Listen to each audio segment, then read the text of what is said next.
Hey, Liette. Thank you for having me. My name's Danielle. For those of you who don't know me, Danielle Maguire. Liette and I met through my spiritual teachings. I am with Mindfully Balanced Wellness, and I've come to you for my Reiki teachings, along with rights and whatnot. So you're helping me on my life path. And we've talked about your life path.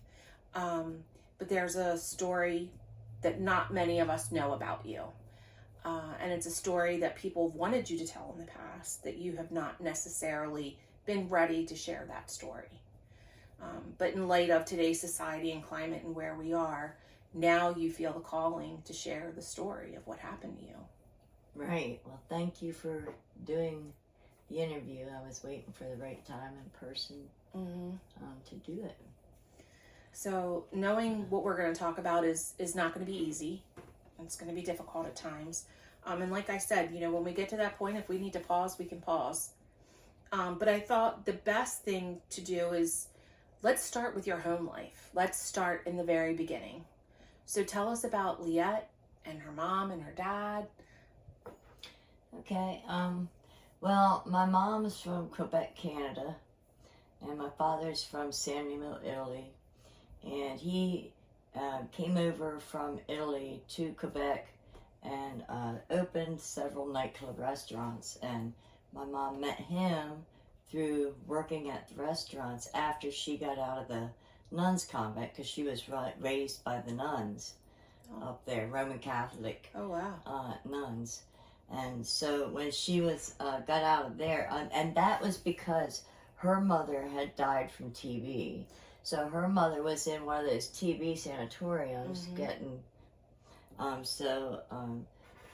there, and she could only see her mother like from waving from a window, and if she ever came home, she wasn't allowed to touch her, hug her, and all that stuff. But anyway, that's why she was raised in a convent, because her dad had to work. He was a cop. He had to work. So anyway, they met with her working at one of his nightclubs, and they had some fun one night, and then she found out she was pregnant with me. But she didn't tell him, because back in the old Italian ways, traditional ways, at the time of birth, the man and wife were chosen as to who was going to get wed, who was going to marry each other at the time of birth. So it was an arranged marriage. Yes. Okay. It's an old traditional Italian way, and that's how it was. And my mom knew that, and she knew, being single back then, back in the 50s, 57, I was born in 60, but back then, the Catholic Church or the nuns would take the baby from you because you're single and pregnant. The nuns would take the baby from you, and then they would shun you from the religion and all that stuff. Yeah. So instead of that, she came here to the United States. So I'm first generation here. Okay. She came here legally. She had to learn English to pass the test to become a citizen and take all the questions about history and all that stuff. But she did that and learned English. She could only speak French, right? Okay. So anyway, that's how they met.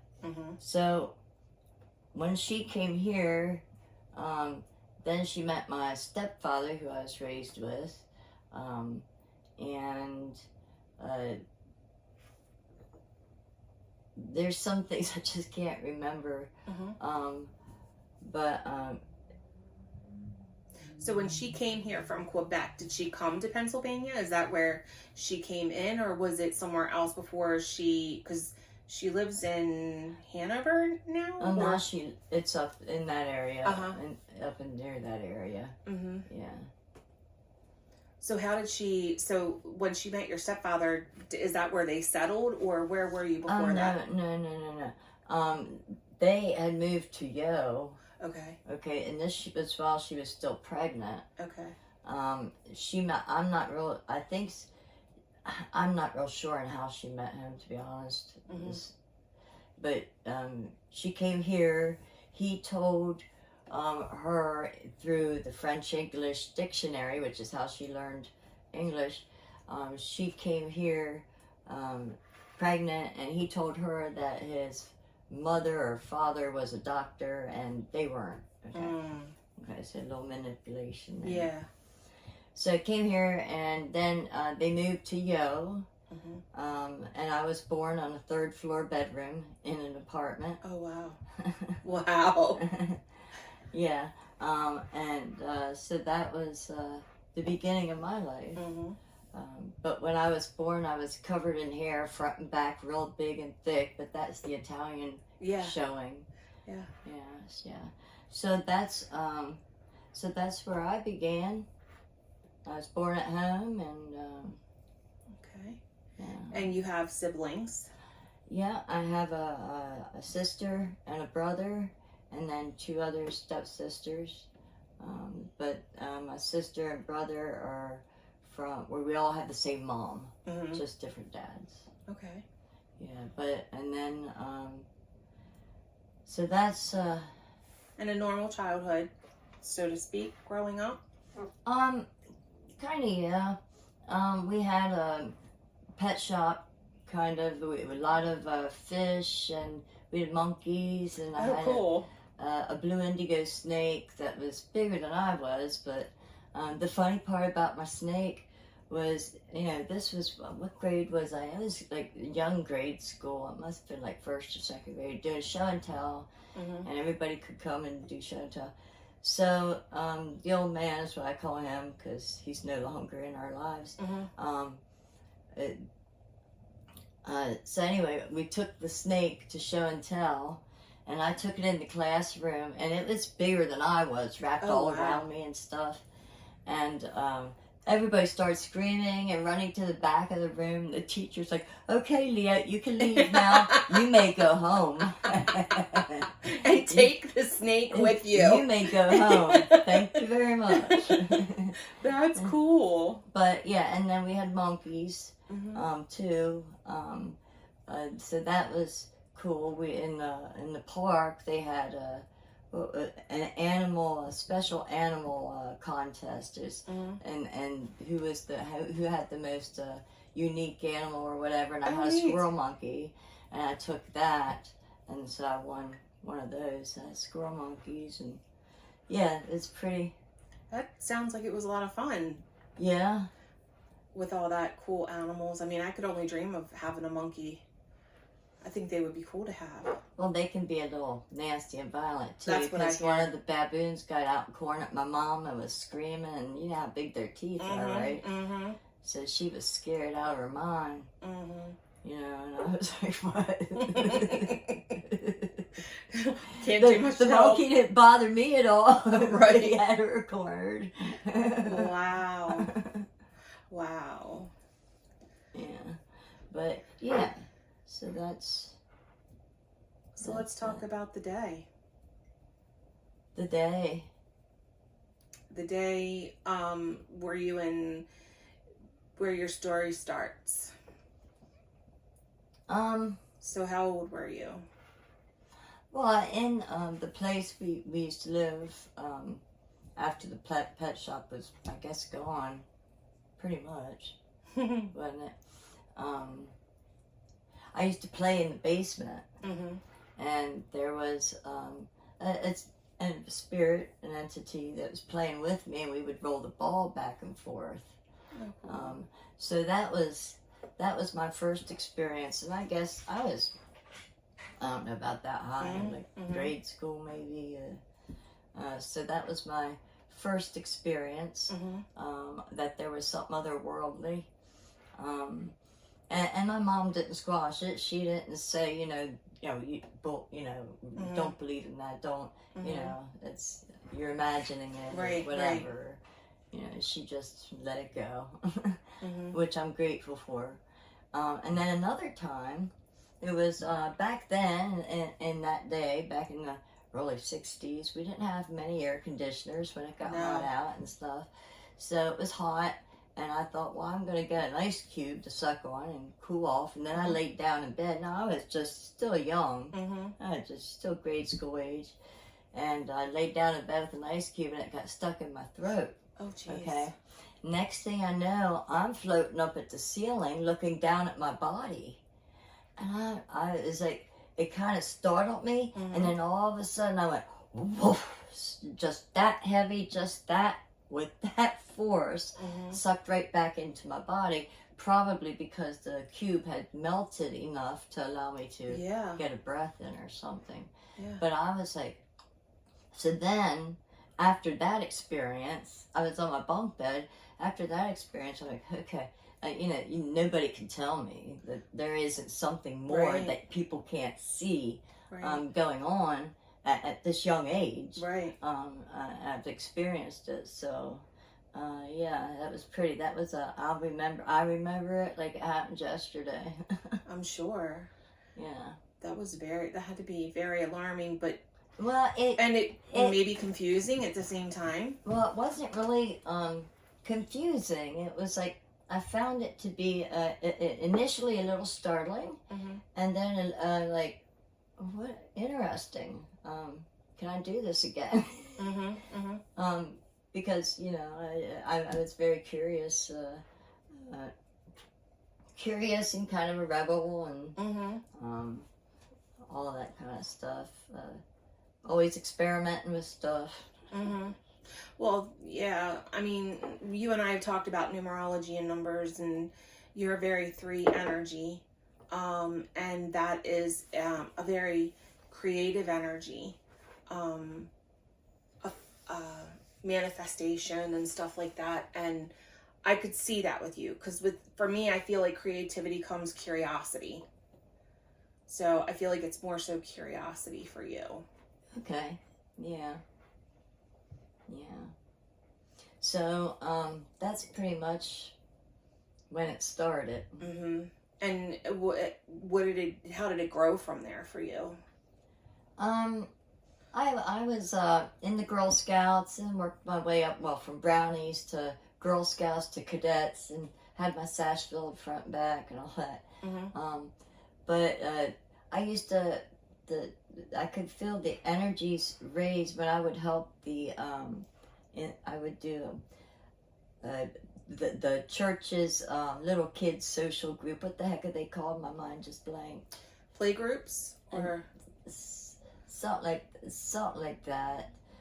Anyway, we'd go on these little adventures. The whole team, and I'd go and show them and say, always remember, look how pretty these flowers are, no matter what you're going through. Look at the pretty flowers in your life, and stuff like that. So that kind of gave a lightness around me when I would do that and help plant that seed into kids. Positive thing that can just bloom if they allow it. So did that. Then I was, well, I think I've gone off track here. Where do you want to go? I mean, talking about. Oh, okay, we're going back. Yeah. All right. So, anyway, in grade school and stuff, I only had a couple friends. I was more of a loner and stuff. And then I was in, what was it? It must have been like 1st or 2nd grade. And leaving school, and 2 little girls and a teacher was standing there with her arms around them. They said to me, "Yeah, we're not allowed to be your friends anymore because your father's in jail." This is my stepfather. Okay, your father's in jail. I like freaked out and said, "No, he's not," and ran home, crying. Oh, sure. And then found out that he was, but then I was ostracized because of it, which I didn't understand, but I lived with that. And then pretty much the rest of the time through school, the whole ways up through high school, I never really had friends because I felt like I wasn't allowed. Yeah. Because just felt like, so pretty much that's how that was. You were a loner in school. No, yeah, learn to be. Stay to yourself. And learn to be. That had to be hard, especially, I have a 9-year-old, and we talk about kids in school all the time, and I always try to make it important for her that when you see that kid by itself sitting there, that's the kid that needs a friend. I mean, I was accepted into, like, groups if I was around, but I wasn't, like, I was always on the outside. Okay, I mean, it's okay, Leah, you're welcome to be around, but I was always on the outside, and especially have that feeling of. And do you think it was because of that, or do you think, as I'm learning, growing spiritually and whatnot, that a lot of us feel that way growing up? I'm pretty sure, I'm sure others must feel that way. They don't know how to handle it, you know. But for me, I just turned inward. And what did you do, alone? How did you entertain yourself? I can always entertain myself. And were your siblings the same way? Like, were they easy to make friends? They had friends and all that stuff. Yeah. Okay. Yeah. And then you were abducted at some point in time. Yeah, that's down the road a little bit. Okay. That's next. Okay. So then we were living with my grandparents, and then the old man had gotten out of prison. Okay. After several years, and he bought a farm, which we all moved on, and I think I was like 12 years old then. And we had some chickens and rabbits and a pig and a couple of pigs, and then we had some dog runs and horses and geese. Wow. And so it was nice. It was a good experience. I learned a lot. Do you think that's when your true love for the animals started? Oh, probably. It could be. Yeah. But that's where my comfort to being in the country is rooted. If it wouldn't have been for the bad experiences that came later, the comfort of the country is now where I feel the best. It's quiet. Yeah, and you got all the trees around you absorbing the frequencies that drive me crazy. Yeah. So we were on the farm. We had a couple horses. My horse was Wildfire, Oh, I love it was that. named after the song. The song came out right at the time I had got my horse. Okay. I was 12, and of course we didn't know the proper way to care for them. We didn't know the proper way to ride or anything like I'm learning now. But we still had them. Okay, then at that time, there was the Vietnam vets were coming to live. They were leaving the war as they were getting out. And they came to our farm to live and trade for food and a place to live and work in trade and all that stuff. So, I have a very deep place in my heart for those vets because I've seen what they went through when they got home. So I've seen them like cowering in the hay room that's stacked with hay, just cowering and just going through it. And they hear a gunshot from a hunter, that's and the PTSD sets them off, and some of the things. So before its time, your family was running basically a transition to help them transition from the war back into civilian life. That's a great way to look at it. I like that way that you're looking at it. I just wish it had gone differently. Yeah. So what happened? Well, they all left one day. I don't know why, what happened, or anything, but they had all left one day. And then, going to school, we had to walk them, that was probably a good mile, not a mile and a half, up dirt road to catch the bus to school. Okay. All the time. And then, one day, the old man was giving me a hard time. He was very abusive. He was violent in many different ways. He beat my mom up, my brother, my sister, and all that stuff.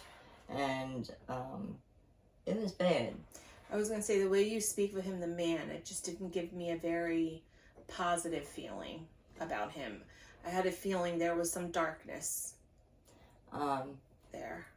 You know, on the positive side, I've got to say I've learned a lot from those experiences. We learned a lot of survival skills and so forth and so on, just from living on the farm, you know, by itself. You learn how to make bullets and all that. So you're ahead of the game. You learn how to butcher, you do all that. Anyway, so we were walking up the dirt road to the bus, and one morning, I just had my fill, and I ran away. What was I? I think I was 16, and I hitchhiked from Felton to Florida. Oh, wow. To Jacksonville, Florida. Now there was this one farmhand on the farm who said he would go with me, hitchhike with me. So again, no money, no nothing, just everything. And I hitchhiked to Jacksonville, Florida. I was there 3 months. When I left, it was warm. When I came back, it was snowing. Wow. My mom had a nervous breakdown. In the meantime, I did not leave because of her. Right. I left because of the situation and the old man. It was probably one of those situations. It's either him or you, and you needed to take care of you. I'm just a runner. Okay, all right. That's seemed to be my pattern over the next many years. But yeah. So where am I? I'm in Jacksonville, Florida, and the guy, his family would not allow me to stay in their house because of sheltering a minor. Okay. They didn't want to get in trouble for that. So I stayed in I would call it a swamp overnight to sleep. So I did that, and the next morning I was all right. Nothing attacked me. You were alive and still kicking. I didn't get any bites or anything. No crocodile visited you. Yeah. So then went back to her house and she gave me something to eat. And then she talked me into calling the hotline, the runaway hotline. So I did that, hoping to talk to my mother, and he would not allow me to talk to her. And so it was arranged that he would come to get me in Jacksonville. And when he got there, he was with his girlfriend instead of my mother. Oh, wow. So that was a real, excuse my language, but real fucked up. Yeah. Yeah, I want my mom. I didn't want fucking her. Right. So went back with him, and a control thing there. It was another way for him to control the situation. And on the way back, he had to stop at a hotel for us to stay overnight in, and he insisted I sleep in the bed with him. I kept my clothes on. Smart move. But anyway, so that that was just so uncool. Yeah. But made it back home.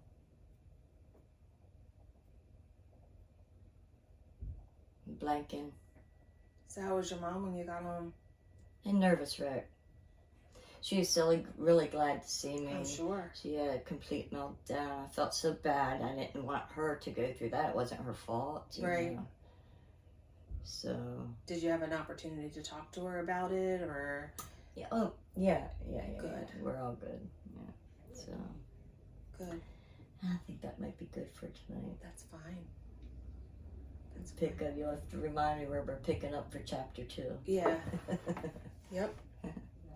And you can stop that if you want, and then I'll put that in my notes.